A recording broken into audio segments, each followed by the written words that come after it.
Pain killers హానిలేనివిగా కనిపిస్తాయి, కానీ మీ body లోపల కథ చాలా వేరుగా ఉంటుంది. ఆ టాబ్లెట్ థ్రోట్ గుండె జారి స్టామాక్లోకి వెళ్తూ ప్రకాశిస్తుంది. కొన్ని సెకండ్లలోనే అది కరిగిపోయి జీర్ణ ద్రవాలను కెమికల్స్తో నింపుతుంది. రక్తనాళాలు ఆ కాంపౌండ్స్ని పీల్చుకుని వాటిని శరీరమంతటా తీసుకెళ్తాయి. రక్త ప్రవాహం ప్రకాశిస్తుంది. శక్తివంతమైన మాలిక్యూల్స్ అన్ని చోట్లకి పరుగులు తీస్తాయి.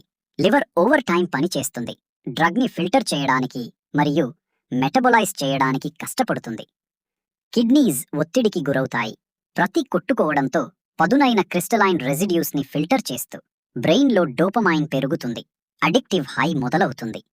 మజిల్స్ రిలాక్స్ అవుతాయి. నొప్పి సిగ్నల్స్ తగ్గిపోతాయి. కానీ కొంతకాలం మాత్రమే.